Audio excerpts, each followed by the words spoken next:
तुला यानी तराजू, जिनके जीवन का सिंबल है, उनकी राशि का सिंबल है, जो सारे संसार को बैलेंस करते हैं, सारे गुणों से भरपूर, सौंदर्य से भरपूर, सौंदर्य प्रेमी और विविध कलाओं के जानने वाले। कई बार लोग अचंभा करते कि इतनी सारी कलाएं एक अकेला इंसान कैसे पा सकता है। भाई पाते हैं लोग, तुला राशि वाले मल्टी टैलेंटेड, जिसके लिए कुछ करने की इच्छा हो तो जान दे देंगे, और अगर किसी को छोड़ दिया तो ज़िंदगी में दोबारा पलट कर नहीं देखते, चाहे वो इंसान कितना भी प्रिय हो, चाहे वो वस्तु कितनी भी प्रिय हो।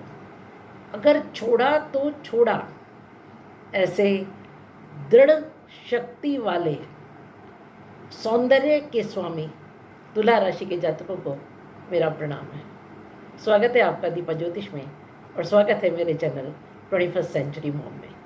बात करते हैं कैसा रहेगा अगस्त का महीना तुला राशि के जातकों के लिए।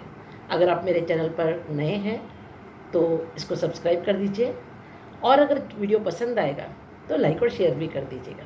तो बात करते हैं कैसा रहेगा महीना कुल मिलाकर के। मैं एक एक हाउस को डिस्कस करती जाऊंगी। आपके प्रथम घर के स्वामी शुक्र इस समय 11th हाउस में, यानी इच्छा पूर्ति के घर में बैठे हैं।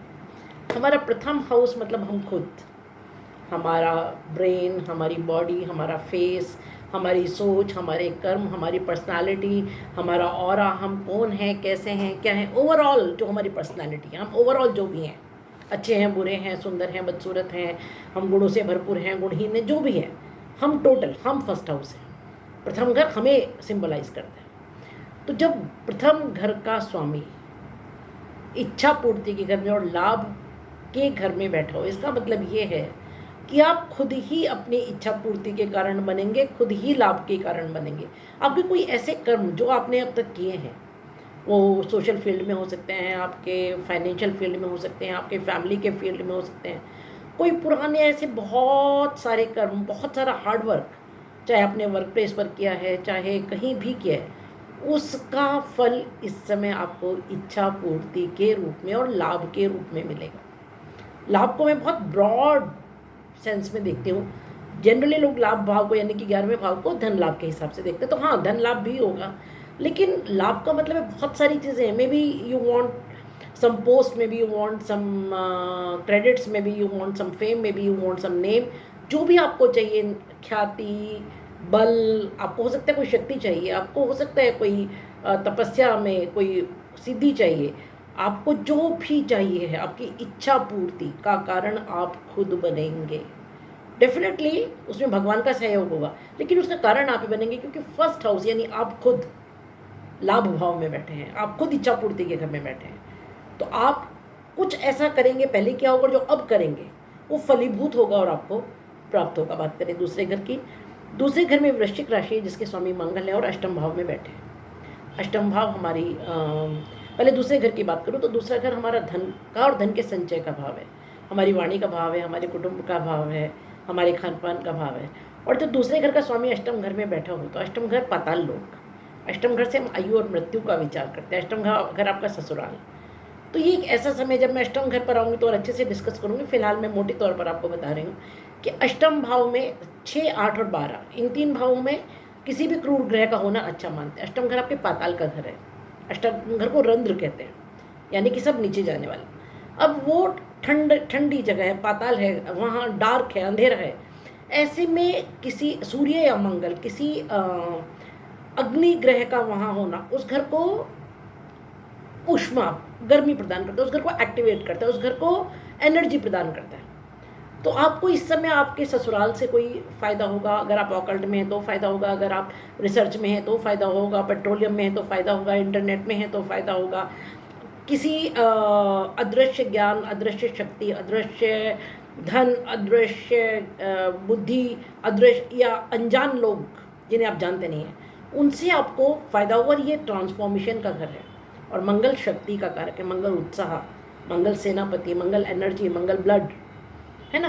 तो एक ऐसा ट्रांसफॉर्मेशन आपकी एनर्जी में होगा। आप अपनी फिजिकल एनर्जी में एक बहुत बड़ा चेंज महसूस करेंगे, और परिवार में जो रिश्तों में ठंडक आ गई थी, जिनमें कड़वाहट आ गई थी, या जो बहुत बहुत अनमने मन से आप जिन रिश्तों को निभा रहे थे, उनमें वापस से एक ऊष्मा आएगी, एनर्जी आएगी, क्योंकि मंगल एनर्जी है, एक पॉजिटिव एनर्जी आएगी। दूसरे घर पर वैसे भी इस समय राहु की नवम दृष्टि है, शनि की दशम दृष्टि है और बृहस्पति की सेवन दृष्टि। तो आपका सेकेंड हाउस बड़ा रिच है इस समय, यानी कि धन का संचय अच्छा खासा होगा। कारण राहु सडन के कारक है, राहु अचानक देते हैं, और राहु इस समय बैठे हैं आपके छठे घर में, जो कि आपकी दैनिक दिनचर्या का घर है। तो आपकी दिनचर्या में आप देखिएगा, छठे घर में आकर के डिस्कस करूँगी, दिनचर्या में एक बहुत पॉजिटिव चेंज आएगा, और जो आपकी एनर्जी को इतना बूस्टअप करेगा कि आप रिश्तों में गर्माहट लाएंगे, और जो भी कुछ धन आपके पास इस समय होगा या आएगा, क्योंकि 11th हाउस पर आऊँगी तो डिस्कस करूँगी, बहुत रिच है 11th हाउस इस समय लाभ भाव।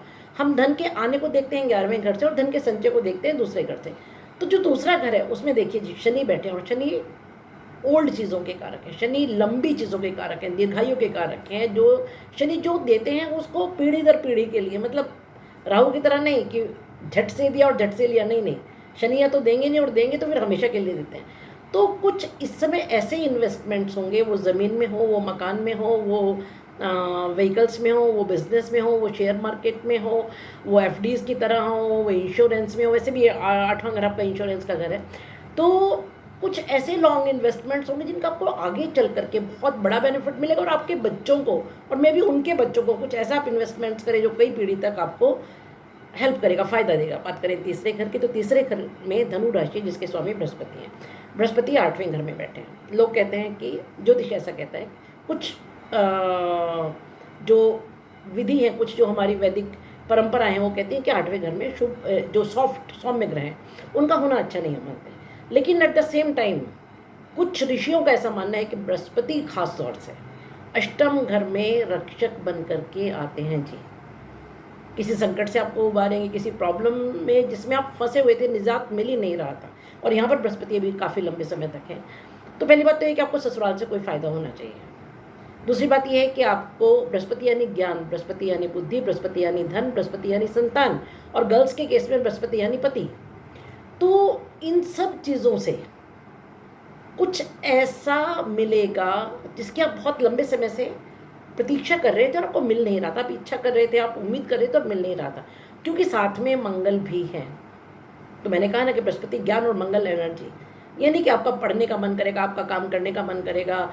जो लोग आपकी तरफ से बहुत उदासीन व्यवहार रखे हुए थे, अचानक अब आप देखिएगा उनका व्यवहार में परिवर्तन आएगा। तीसरा घर आपका कम्युनिकेशन का घर है, आपके छोटे बहन भाई का घर है, आपके पड़ोसियों का घर है। इन सबसे से में आपको बेनिफिट मिलेगा, और अचानक, क्योंकि तीसरा घर ट्रांसफॉर्मेशन का घर है, चेंज। तो इन लोगों की सोच में, उनके कर्म में, उनकी प्रवृत्तियों में और उनके आपके प्रति बिहेवियर में भी एक ट्रांसफॉर्मेशन आएगा। कमेंट करके बताइएगा ज़रूर ऐसा हुआ कि नहीं हुआ। ठीक है, बात करें। अच्छा हाँ, एक चीज़ और कि इस समय आप अपने कम्युनिकेशन से कुछ बिगड़े हुए काम सुधारेंगे। वैसे भी शनि वक्री हैं, 5वें घर से चौथे घर की तरफ आएंगे, चौथे घर में नहीं आएंगे, चौथे घर की तरफ आएंगे। तो चौथा घर आपका कहाँ का? आपका पेरेंटल घर, आपकी माता जी, आपका भूमि भवन वाहन का घर। तो इस समय कुछ ऐसा होगा कि आपने गुस्से में आकर, क्योंकि तुला वाले गुस्सा तो खूब करते, कोई कमी नहीं है तुला वाले को गुस्से में। हालांकि मैं हमेशा बोलती हूँ कि थोड़ा सा वाणी को संभालिएगा, पर जब उनको गुस्सा आता है तो फट पड़ते हैं, फिर वो आगे पीछे का कुछ भी नहीं सोचते, कुछ भी। क्योंकि जो गुरु है आपके, वो कौन है?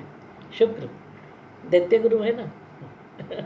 कितनी भी अच्छाइयाँ हो, कितनी भी सुंदरता हो, कितने भी सौंदर्य प्रेमी हो, कितने भी मल्टी टैलेंटेड हो, लेकिन जब गुस्सा आता है तब तो आप सोचते नहीं है, ना आगे ना पीछे, मतलब बिल्कुल कंट्रोल नहीं होता है।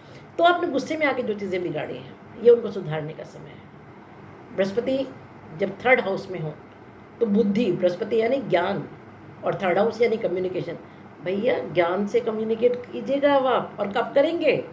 बड़ी ज्ञान की बातें करेंगे इस समय आप, और बड़ी चतुराई से, बड़ी डिप्लोमेसी से अब आप उन रिश्तों को संभालेंगे, क्योंकि आपको रियलाइज़ होगा। हालांकि देखिए, तुला वाले अगर क्रोध में आकर के भी कुछ बात कहते हैं तो हमेशा सत्य पर रहते हैं, सत्य पर रहते हैं, बहुत लॉजिकल बात करेंगे, ना गलत करते हैं ना गलत सहते हैं।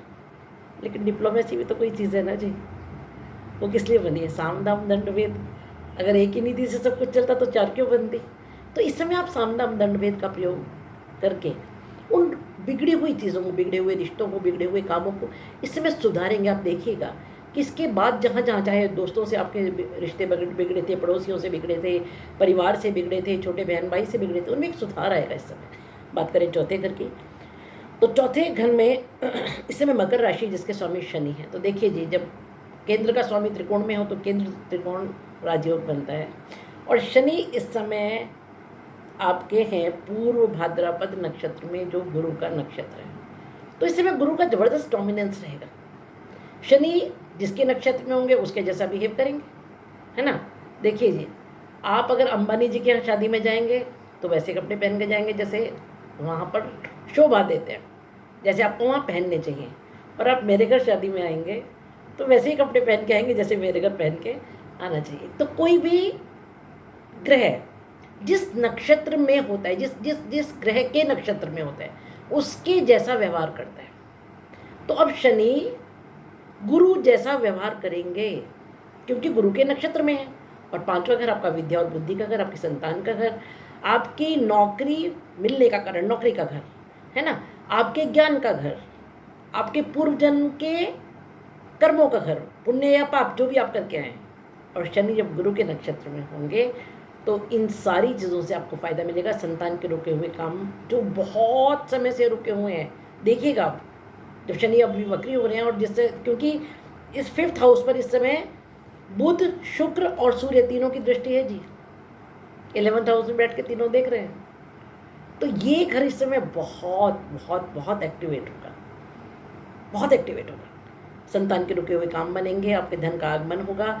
आप कोई नई एजुकेशन करना चाहते हैं, मैनेजमेंट में जाना चाहते हैं, आईटी में जाना चाहते हैं, और अगर विदेश जाने के लिए भी आप इस समय तैयारी करें तो बहुत अच्छा समय है, डेफिनेटली होगा। दूसरी बात, लॉन्ग इन्वेस्टमेंट्स इस समय आप करेंगे, थोड़ा सा सोच समझ के कीजिएगा। हालांकि इस समय शेयर मार्केट में, स्टॉक्स में बहुत ज़बरदस्त ड्विंडलिंग पोजीशन होगी, तो बहुत सोच समझ के काम करने की ज़रूरत है। उसका कारण ये है कि 19 तारीख से बुध जो है वो केतु के नक्षत्र में आ गए हैं, और जब बुध केतु के नक्षत्र में आते हैं तो बहुत बड़ा भूचाल आता है। देखिए अभी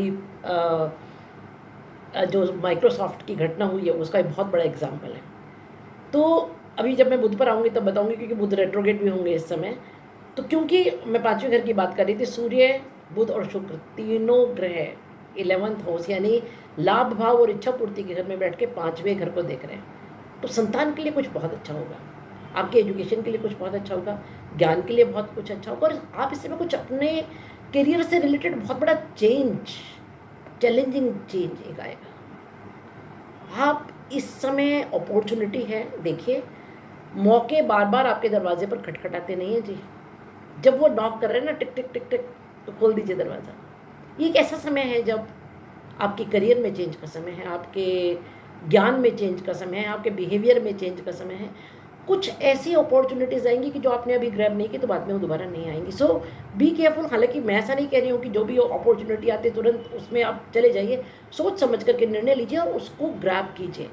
बात करें छठे घर की, तो छठे घर में मीन राशि जिसके स्वामी बृहस्पति अष्टम में बैठे हैं। जब छठे घर स्वामी अष्टम में बैठा हो तो स्वास्थ्य तो संभालिए जी, स्वास्थ्य संभालिएगा थोड़ा सा।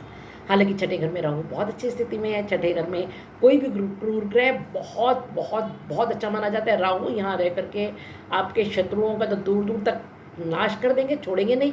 दूसरी बात है कि रोग, ऋण और शत्रु से इस समय तीनों चीज़ों से छुटकारा मिलेगा। लेकिन षष्टम का स्वामी जब अष्टम में बैठा, और वैसे भी शुक्र इस समय षष्ठांश के स्वामी होकर के शत्रु राशि में बैठे हैं, तो थोड़ा सा ना शुगर का जो प्रॉब्लम किसी को है, या आपका नर्वस सिस्टम से रिलेटेड किसी को अगर प्रॉब्लम है तो थोड़ा सा संभालिएगा, उसमें बिल्कुल लापरवाही करने की ज़रूरत नहीं है।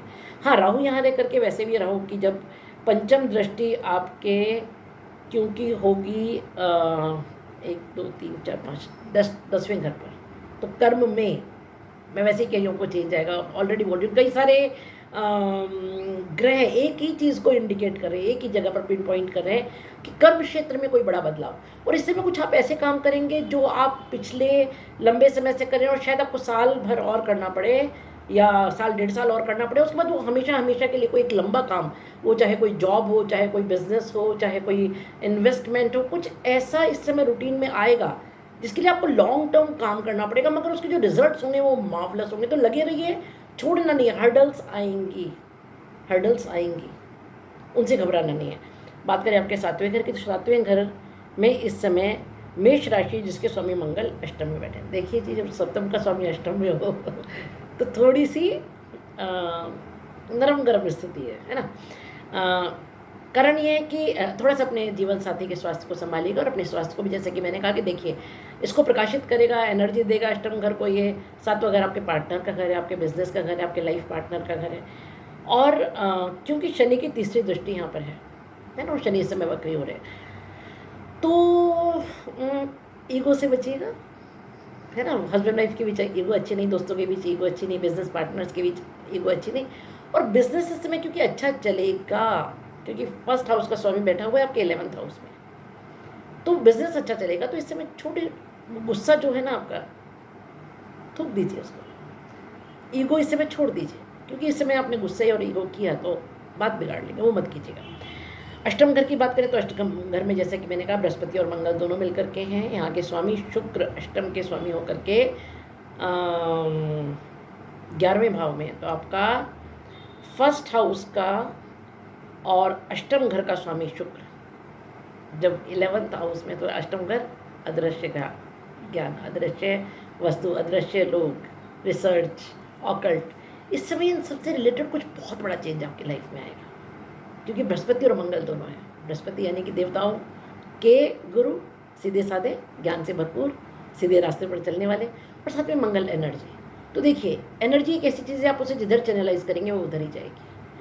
अगर बृहस्पति, अगर मंगल शुक्र के साथ होंगे तो आप समझ जाइए कैसी एनर्जी आपके पास होगी। लेकिन वही मंगल जब बृहस्पति के साथ है तो एनर्जी बहुत पॉजिटिव, आप धर्म की तरफ जाएंगे, आप ज्ञान की तरफ जाएंगे, आप विद्या की तरफ जाएंगे, आप अच्छे कर्मों में अपनी एनर्जी को चैनलाइज करेंगे, एक बहुत अच्छी बात है। बात करें आपके 9वें भाव की, तो 9वें भाव में इस समय मिथुन राशि जिसके स्वामी बुध हैं, बहुत सुंदर स्थिति है। भाग्य का स्वामी जब लाभ भाव में बैठा हो तो इससे सुंदर स्थिति हो ही नहीं सकती, यानी भाग्य से लाभ होगा। हालांकि देखिए, तुला वाले मेहनत बहुत करते हैं और बिना मेहनत के उनको कुछ मिलता नहीं है बैठ के आराम से। हालांकि तुला वाले पाते बहुत हैं, नाम, इज्जत, धन, संपदा, सौंदर्य, और एक जो चीज़ होती है ना, वट, गजब मिलता है तुला वालों को। लेकिन इस समय आपका भाग्य भी साथ देगा, और उसका एक कारण है कि आप लोगों के कर्म ऐसे होते हैं कि आप सबके लिए करके चलते हैं। आपको तो ऐसा हाल है कि अपने तन का कपड़ा उतार के अपने पेट का भोजन भी निकाल के दूसरे को दे दें। तो देखिए, जब आप वैसा कर्म करेंगे तो फल भी निश्चित रूप से मिलेगा। तो इस समय भाग्य का स्वामी क्योंकि लाभ भाव में बैठा हुआ है, और वो भी सूर्य के साथ बुधादित्य योग बना रहा है, शुक्र के साथ मिलकर के लक्ष्मी नारायण योग बना रहा है। बहुत सुंदर स्थिति है। 24 अगस्त तक शुक्र यहाँ है, और 22 अगस्त से बुध वक्री होंगे। हालांकि तब की मैं बात करूँगी, अभी जब मैं दशम भाव पर आऊँगी तो दशम भाव की बात करते हैं। तो बुध वक्री होकर के, यहाँ चंद्रमा है, बुध वक्री होकर के दशम भाव में आएंगे 22 अगस्त से। इसका मतलब है कि कर्म में कुछ कमी रह गई थी, जो आपका कर्म है बुध बतलाएंगे कि भैया कुछ भूल आए थे पीछे, कुछ कर्म में कमी रह गई थी, उसे पूरा करो तभी लाभ मिलेगा, उसके बिना लाभ नहीं मिलेगा, है ना। तो एक बार एक इंट्रोस्पेक्शन की ज़रूरत है, एक रेट्रोस्पेक्शन की ज़रूरत है, एक पुनर्विचार की ज़रूरत है अपने कर्म स्थान पर। क्योंकि जो आपको इस समय अपॉर्चुनिटीज़ मिलेंगी उनके बारे में भी सोचिएगा कि क्या ऐसी अपॉर्चुनिटीज़ हमने पास्ट में गंवाई थी। अगर गंवाई थी तो अब दोबारा नहीं गंवाइएगा। जो गलतियाँ पास्ट में की हैं उनको दोहराइएगा नहीं। बात करें 11वें घर की, तो 11वां घर बहुत रिच है। मैंने बताया सिंह राशि है, यहाँ पर सूर्य है, सूर्य अपने ही घर में बैठे हैं, बुध के साथ बुधादित्य योग बना रहे हैं, बुध और शुक्र लक्ष्मी नारायण योग बना रहे हैं। 11वां घर बहुत रिच है इस समय, आपको लाभ होगा, बहुत सारा लाभ होगा, और साथ में इच्छा पूर्ति। जैसा कि मैंने कहा कि मैं इच्छा पूर्ति को बड़े वाइड टर्म में देखती हूँ, तो अलग अलग प्रकार की जो भी इच्छाएं आपकी थी वो इस समय निश्चित रूप से पूर्ण होंगी। बात करें आपके 12वें घर की, तो 12वें घर में इस समय केतु है, जहाँ बृहस्पति की 5वीं दृष्टि और राहु की 7वीं दृष्टि है। केतु यानी मोक्ष, केतु यानी विच्छेद, केतु यानी विरक्ति, और वो भी 12वें घर में। 12वां घर मोक्ष का घर है, एग्जिट का घर है इस पृथ्वी से। तो एग्जिट में आपको हेल्प मिलेगी, आप कुछ ऐसे काम करेंगे जिससे आपको मोक्ष की प्राप्ति हो, बाहर के लोगों से फ़ायदा होगा, विदेश के काम बनेंगे, अचानक बनेंगे। और क्योंकि बृहस्पति और राहु की भी दोनों की दृष्टि है तो वह भी होगा। हाँ, ये बात मैं आपको बताना भूल गई, अच्छा खासा खर्चा होने वाला है, तो थोड़ा सा जेब को संभालिएगा। लेकिन केतु का यहाँ होना अच्छा मानते हैं, क्योंकि ये काल पुरुष की कुंडली में प्रभु के चरण स्थान और जहाँ पर साधु केतु, तो केतु का यहाँ होना अच्छा मानते हैं। तो कुल मिलाकर के ये महीना आपको बहुत कुछ देने वाला है। हाँ, एक बात मैं आपको बता दूँ, वो ये है कि ये सब जो हम आपको बताते हैं, this is like weather telecast, है ना, मौसम कैसा रहेगा। अब आपकी पर्सनल कुंडली में इनमें से किस ग्रह की स्थिति कैसी है, शनि किस भाव में बैठे हैं, बृहस्पति किस भाव में बैठे हैं, शत्रु राशि में तो नहीं है, नीच के होकर के तो नहीं है, ये सब चीज़ें डिसाइड करेंगी कि इस सब का फल आपको कितना मिलेगा, है ना। तो आपकी पर्सनल कुंडली अगर इन ग्रहों की स्थिति अच्छी है, अगर आपकी दशा महादशा अंतरदशा अच्छी चल रही है तो डेफिनेटली पूरा फल मिलेगा। अदरवाइज अगर उनकी ग्रह की स्थिति कुछ कमज़ोर है तो कम फल मिलेगा, ठीक है, उसी के अनुसार आपको इसका फल मिलेगा। अगर वीडियो कैसा लगा बताइएगा। कुछ चीज़ें मैं आपको बताना चाहती हूँ, कुछ रेमेडीज़, और वो ये है कि इस समय अगर हो सके तो राहु के लिए दुर्गा पूजा ज़रूर कीजिए किसी भी रूप में, शनि के लिए हनुमान चालीसा या सुंदरकांड का पाठ कीजिए, ये 2 चीज़ें तो कीजिए ही कीजिए। और बृहस्पति क्योंकि अष्टम भाव में है तो केले के पेड़ को हल्दी मिला करके जल दीजिए, 3 चीज़ें कर लीजिए, बहुत अच्छा हो जाएगा। शुभम भवतु, कल्याणम भवतु। हाँ, अगर हो सके तो बेल आइकॉन का जो बटन है उसे ज़रूर दबा दीजिए ताकि मेरे बाकी जो वीडियोज़ हैं वो आपको मिल जाए, क्योंकि बाद में लोग बोलते हैं मैडम आपने ये वाला वीडियो नहीं बनाया, ये वीडियो नहीं बनाया, जबकि सब होते हैं, लेकिन क्योंकि आपने बेल आइकॉन बटन नहीं दबाया होता तो मेरे बाकी जो वीडियोज़ हैं वो आप तक नहीं पहुँचते हैं। तो अगर आप बेल आइकन का बटन दबाएंगे तो वो वीडियोज़ आप तक पहुँच जाएंगे। तो मिलते हैं अगले महीने फिर ऐसे एक वीडियो के लिए, तब तक के लिए खुश रहिए, मस्त रहिए। शुभम भवतु, कल्याणम भवतु।